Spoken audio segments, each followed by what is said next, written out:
My family canceled the barbecue for me. But when I found out the truth, everything I thought I knew about them shattered. That's how the worst 4th of July of my life began. I'm Evan Collier, 27 years old, an auto technician who's never asked his family for much. Maybe that's why it hurts so deeply when they lied straight to my face. A week before the annual barbecue, my parents, Marjorie and Ronald, called to say the event was off. Everyone's busy this year, my mom said in that rehearsed, overly sweet tone I'd heard too many times before. My siblings, Clint and Faye, repeated the same thing. No emotions. No hesitation. Just a clean, cold cancellation. I spent the next few days wondering if it was my fault. Maybe I'd said something wrong last Christmas. Maybe they were tired of me working late hours. Maybe I was the problem. 4th of July afternoon, I was driving past my parents' neighborhood on my way to pick up a part for a customer's car. I wasn't planning to stop, but something made me slow down near their street. That's when I heard it. Loud music, laughter, kids screaming with joy, the unmistakable sound of a backyard full of people celebrating. My stomach twisted as I pulled over. I walked toward the house, staying behind the fence line like some strangers spying on strangers. But they weren't strangers. They were my parents, my brother, my sister, my cousins, my nephews. All of them gathered around the grill, drinking, eating, dancing. All of them smiling like nothing was wrong. Like they hadn't lied to me the day before. I could smell the ribs. I could hear my dad joking about overcooking the burgers. I saw Clint flipping chicken like he was the star of the family. And there, right in the middle of everyone, was Faye, hosting like the perfect daughter. For a second, I thought maybe they were going to jump out and yell surprise, like some messed up birthday prank. But no one even glanced toward the fence. No one looked for me. No one noticed I was missing. I pressed my hand against the wood, listening as someone shouted, "This is the best barbecue yet." A few people cheered. My chest tightened.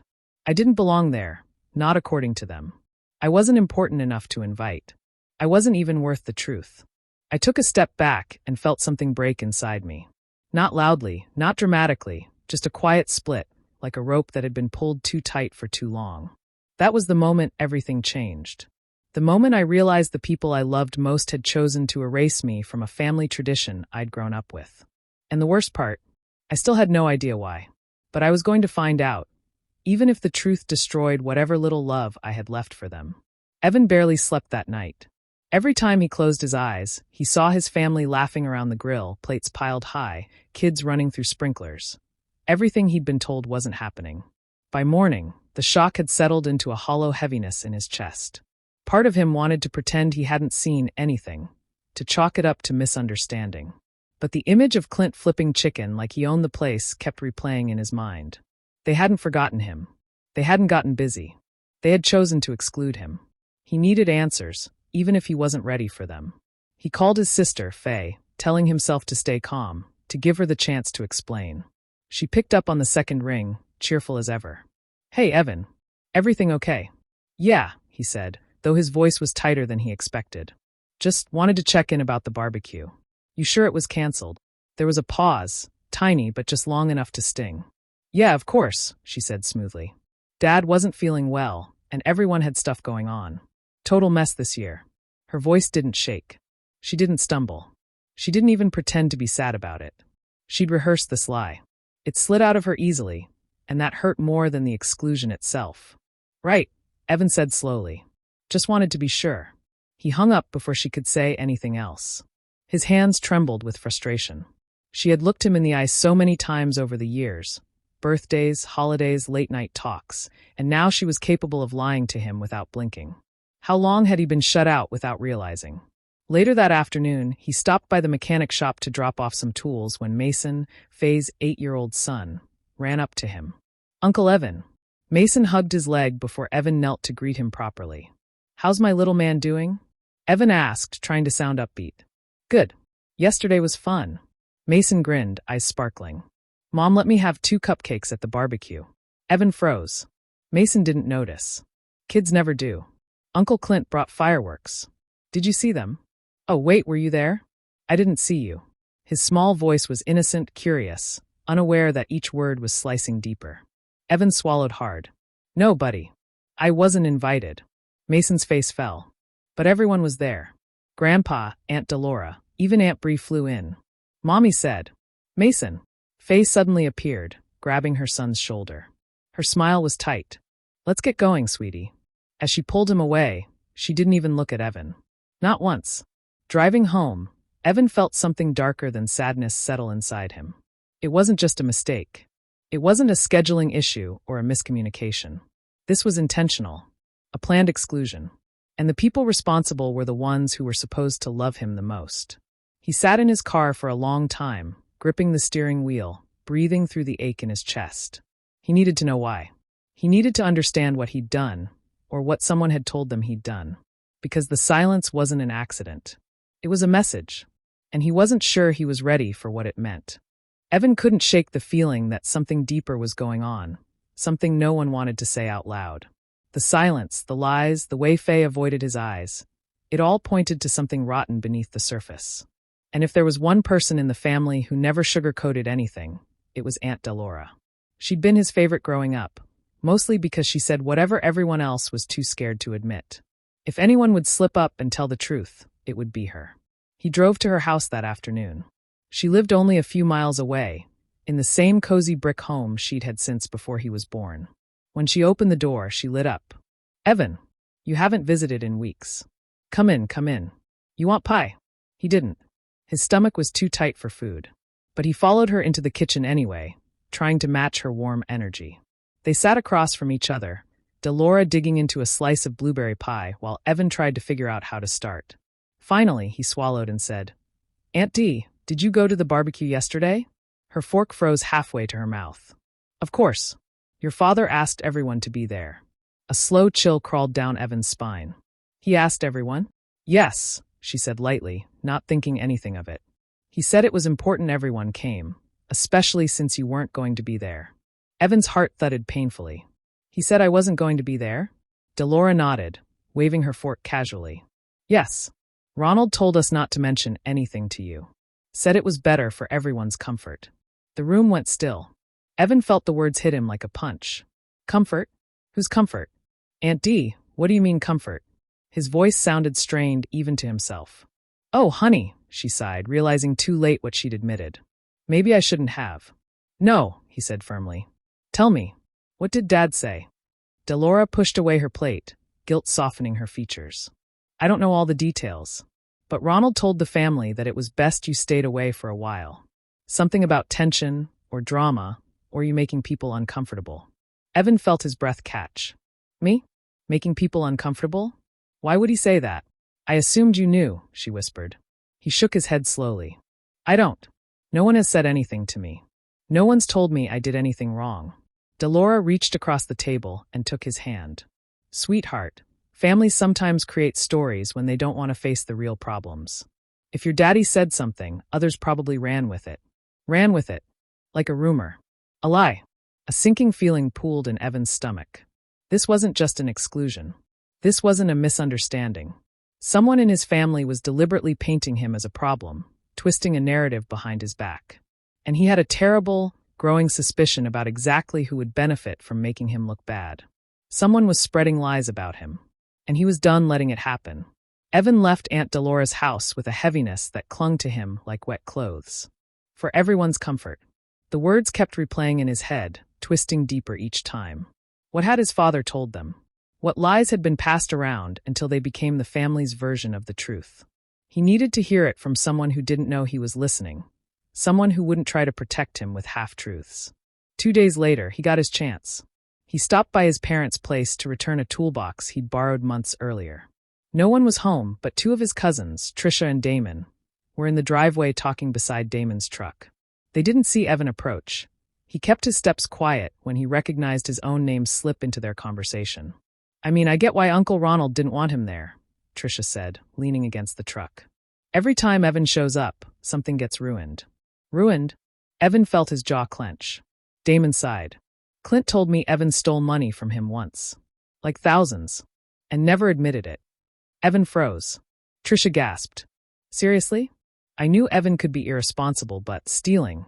Evan's heartbeat roared in his ears. Stole money? He had never, ever, taken a cent from Clint. Clint, the golden child. Clint, the charming one. Clint, who always got what he wanted and hated whenever Evan outshined him, even accidentally. Damon lowered his voice. Clint said he let it go because he didn't want to break the family apart. But he said he can't trust Evan anymore. A bitter laugh almost escaped Evan's throat, but he held it back. Clint wasn't protecting the family. Clint was protecting himself. He was building a story, brick by brick, painting Evan as a threat. So when he finally shoved Evan out of the picture, no one would question it. Trisha shook her head. Poor Clint. He's always trying to fix what Evan messes up. That did it. Evan stepped forward, gravel crunching under his shoes. Both cousins turned, startled. Oh, hey, Evan, Damon said awkwardly. Funny timing, Evan said, his voice steady but cold. I just heard you talking about how I always ruin things. Mind explaining? Trisha's face flushed. We didn't mean. No, please, Evan said, crossing his arms. Tell me more about how I stole thousands of dollars. They exchanged panicked glances. Clint told us, Damon muttered. He said it happened years ago. We just assumed. Assumed. That was all anyone ever did when it came to Clint. They assumed he was honest. Assumed Evan was the problem. Assumed Clint's version of any story was the truth. Evan inhaled slowly, controlling the shaking anger building inside him. Clint lied. I never stole anything. Neither cousin knew what to say. Their silence said enough. They believed Clint because they always had. As Evan walked back to his car, the realization settled like lead in his chest. His whole family had chosen Clint's narrative over him. They'd believed every lie he spun. They'd accepted every story without once asking Evan for the truth. And now Evan understood why the barbecue had gone on without him. His family already had a villain, and Clint made sure it was him. Evan spent the entire night rehearsing what he was going to say. He knew he had to confront his parents, but he promised himself he wouldn't yell, wouldn't accuse blindly. He would speak calmly, logically, and expect the truth. By the next afternoon, he parked in front of his parents' house, his stomach twisting like a storm. Taking a deep breath, he knocked on the door. Marjorie answered first, her smile warm but distant. Evan, what a surprise. Come in, she said, stepping aside. Inside, the house smelled of fresh bread and polished wood, ordinary, comforting. But it did nothing to ease the tension coiling in Evan's chest. He spotted Ronald in the living room, sipping coffee, flipping through the newspaper. He cleared his throat. I need to talk to you both, he said, keeping his voice steady. About the barbecue, about everything. I saw what happened. I know it wasn't canceled. Marjorie stiffened. Ronald's eyes narrowed just slightly, the first crack in their calm facade. Evan, we've talked about this. You're being dramatic, Marjorie said softly, but there was a sharp edge beneath her words. We had our reasons. You're reading too much into things. I'm not being dramatic, Evan replied, fighting the frustration that was rising. I know what I saw, and I know I was intentionally left out. I need to understand why. Ronald set his coffee down, folding his hands. Evan, maybe you should stay away from future events until you sort yourself out. Things are complicated, and we don't want tension ruining family gatherings. Evan blinked, as if the words had struck him physically. Complicated? Tension? I haven't done anything. Why would you treat me like this? Marjorie shook her head, her expression unreadable. You're overreacting. We're not hiding anything, Evan. You just need to calm down. He looked from his mother to his father, searching for any hint of honesty. Any small acknowledgement that what he had seen was real. But there was nothing. Only dismissal, excuses, and a thin veneer of civility that barely masked their disdain. Evan felt his chest tighten. His hands clenched into fists. He wanted to scream, to demand answers, to rip through the lies. But something inside him told him not to give them that satisfaction. Instead, he drew in a long, shuddering breath. Fine, he said quietly, almost to himself. If that's how it's going to be. Without another word, he turned toward the door. Each step felt heavier than the last. The floorboards creaked under his weight as he walked past his parents, past the pictures of family vacations and smiling faces that now felt like a cruel mockery. Outside, the sun hit his face, warm and sharp, like a reminder that the world didn't care about the betrayal inside that house. He leaned against his car, breathing rapidly, feeling both shattered and strangely awake. They had shut him down, dismissed his pain, and made him feel like the villain in their story. But something else had ignited within him. The frustration, the disbelief, the anger, they were not going to consume him. Not completely. He wouldn't beg. He wouldn't grovel. Not for this family. not for the people who had quietly built a narrative to push him out.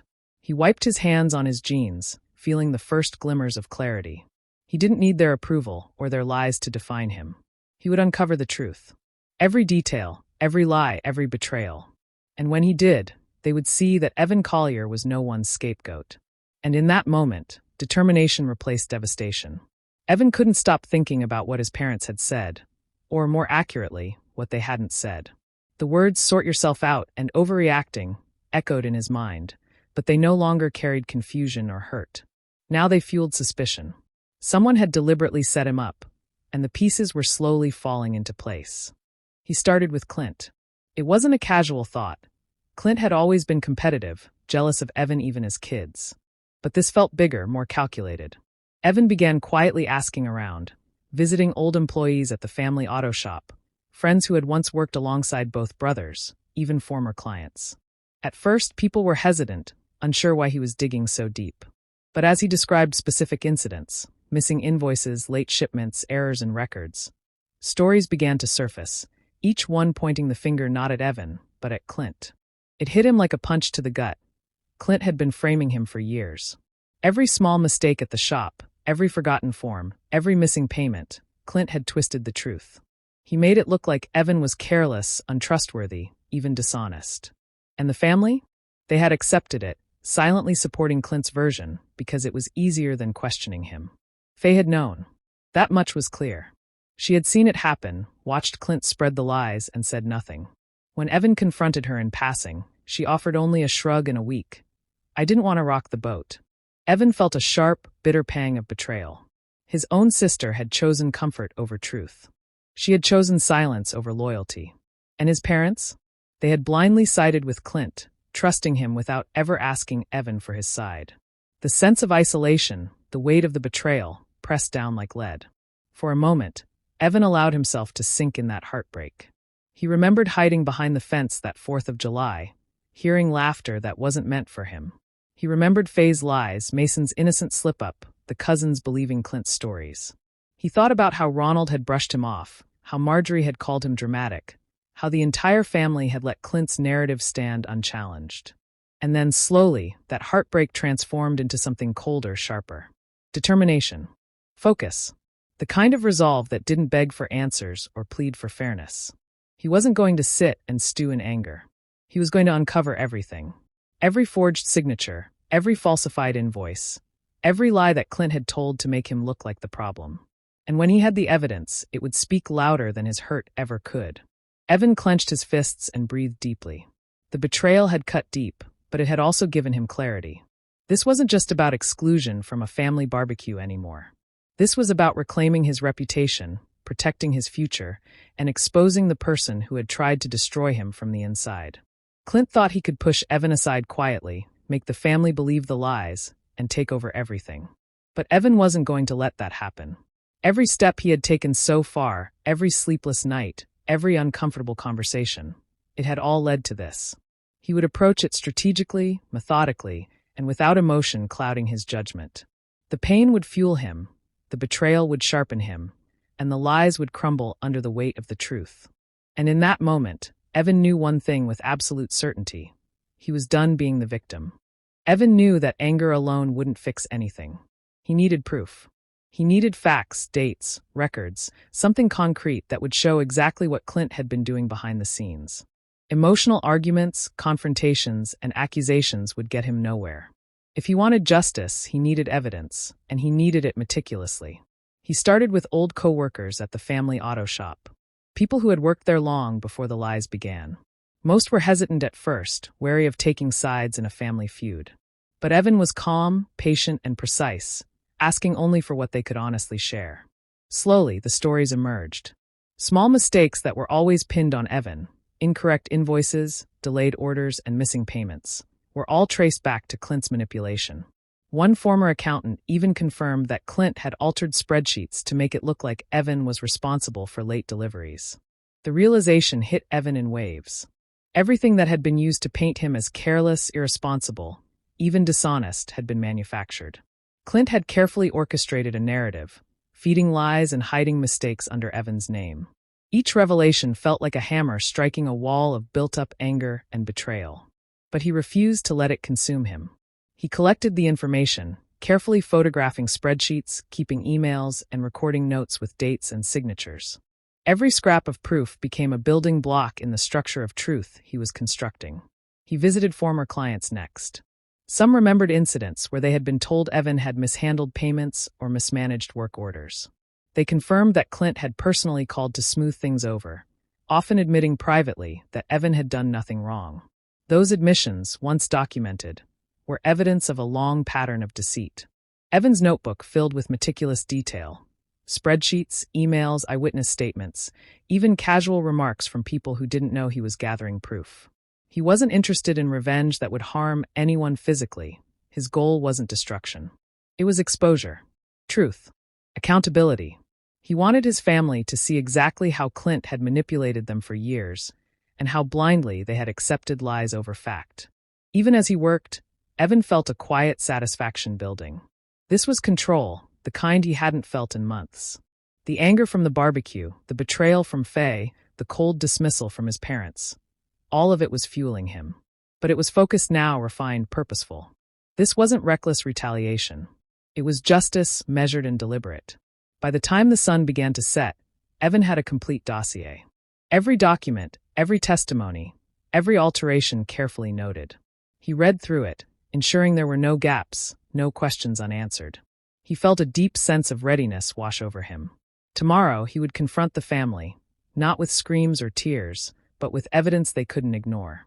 Clint's lies, the stories that had cost Evan years of trust and respect, would be laid bare. And for the first time in months, Evan allowed himself a small, private smile. This was his revenge. Not with anger, not with violence, but with truth. And truth, he knew, would be more powerful than anything Clint could have imagined. Evan sent the invitation with a casual tone, careful to mask his true intent. Dinner with the family tonight. Want to talk and clear the air. He made it sound like he was coming to apologize, to be conciliatory. He knew exactly how it would be received. His parents would expect groveling. Faye would hope he'd forgive without making waves. Clint would think it was a chance to cement his position as the golden child. But none of that would happen. Tonight, Evan held the cards. The dining room was immaculate when he arrived. Marjorie had set the table with precision, Ronald had poured himself a glass of wine, and Clint sat smugly in his chair, probably imagining Evan would start the evening with awkward excuses. Faye hovered nearby, a forced smile plastered on her face. Everyone seemed relaxed, oblivious to the storm brewing quietly at the center of the table. "Thanks for coming," Evan said softly, taking his seat. He let a small pause hang in the air, letting the tension settle like a cloud. "I wanted to talk tonight because there are some things I need to clarify. Some misunderstandings that have gone on for far too long." Marjorie nodded, smiling faintly. "We're glad you're being honest, Evan." Ronald leaned back, folding his arms. "Just tell us what you want to say, son." Evan took a slow breath and began, calm, deliberate. "I've spent the past few weeks gathering information, talking to people who were there, looking at records, and I want to share what I found." He opened a folder on the table, neatly organized with spreadsheets, emails, and notes. "Everything here proves what actually happened at the shop, and how some events were twisted to make me look irresponsible."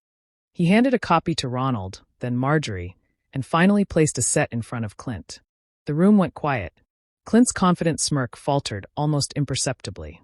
"I've documented missing payments, altered spreadsheets, even forged signatures," Evan continued.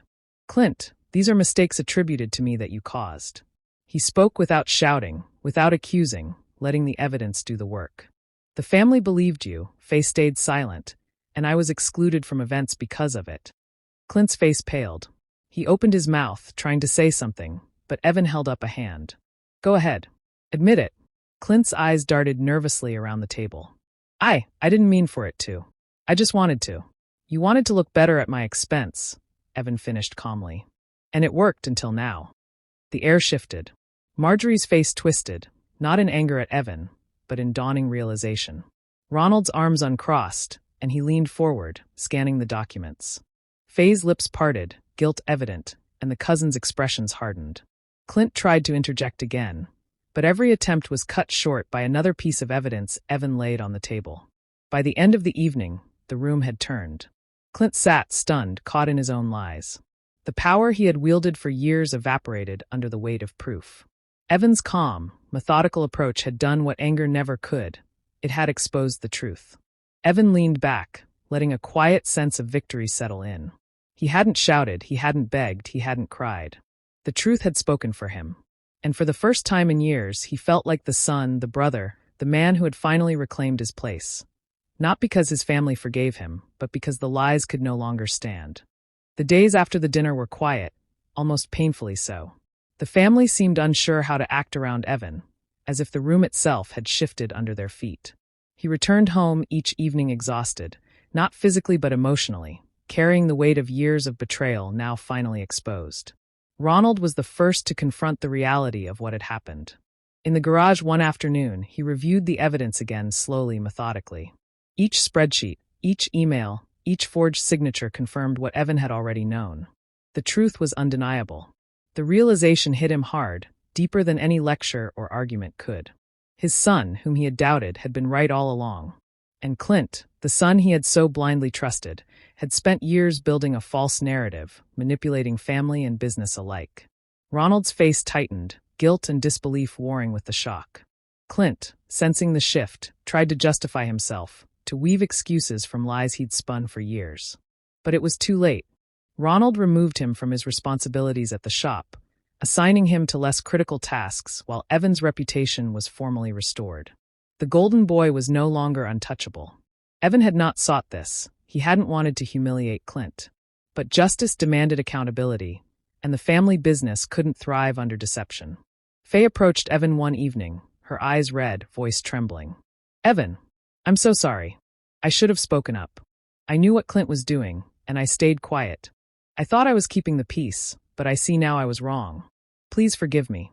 Evan looked at her, the lines of betrayal still raw in his mind. He wanted to reach out to comfort her, but exhaustion clung to him like a weight. Years of being blamed, pushed aside, and lied about had left him emotionally distant, cautious. "Faye, I don't know if I can," he said quietly, voice tight. "I need time." She nodded, understanding the distance, the emotional barricade he had built. There was no argument, no angry confrontation, just recognition of the pain that silence and lies had caused. Evan's forgiveness, if it ever came, would not be immediate. He had spent too long rebuilding himself to give it lightly. Marjorie tried to interject in her usual way, attempting to smooth over the fractures. "It's all been a misunderstanding," she said, voice gentle but dismissive, as if a few words could erase years of deception. Clint didn't mean for things to get so messy, just miscommunications. Evan's gaze hardened. He would not allow her to diminish what had happened, to rewrite the story for comfort. "It wasn't a misunderstanding, Mom," he said firmly. "It was intentional. People lied about me. People excluded me. And I will not let anyone erase that truth." For the first time in a long while, Evan felt a quiet steadiness. The betrayal had been exposed. The lies had crumbled.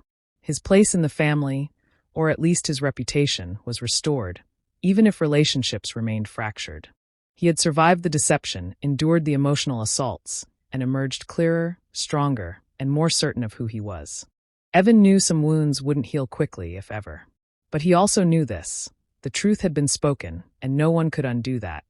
And in the midst of the fallout, he felt a sense of cautious, hard-earned peace settle over him.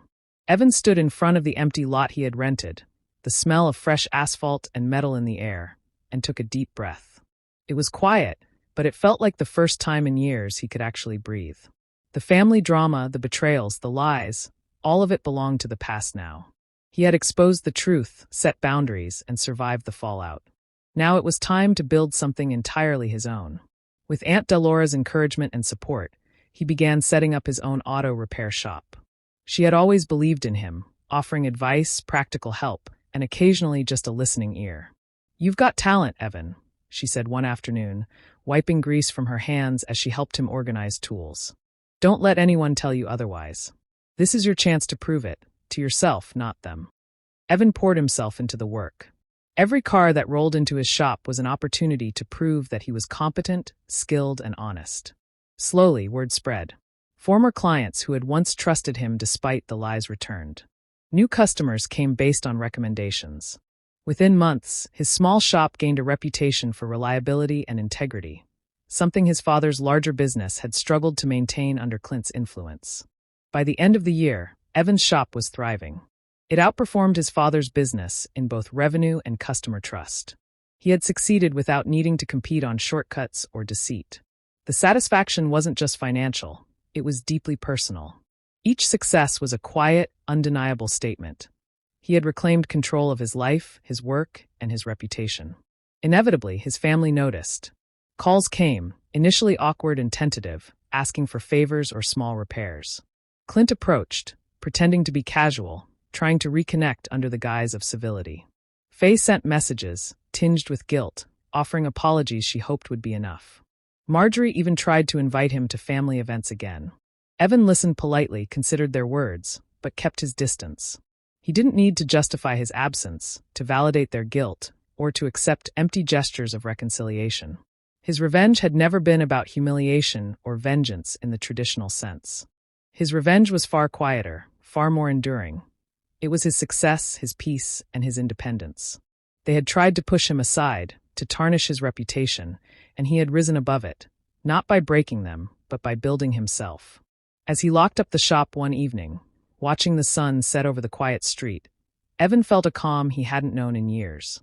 Family wasn't just blood, he realized. Loyalty, honesty, and respect defined it far more than genetics ever could. He had lost faith in some of his blood relatives, yes, but in doing so, he had gained something far more valuable. The knowledge that he could trust himself, his skills, and the people who truly supported him.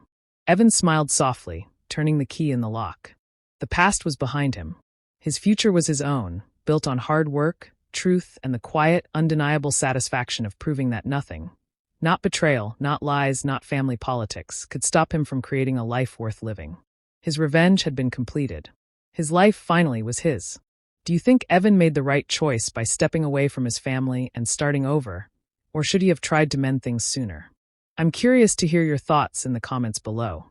And if you love real life, emotional stories full of betrayal, resilience, and triumph, make sure to subscribe and turn on the notification bell so you never miss a new story.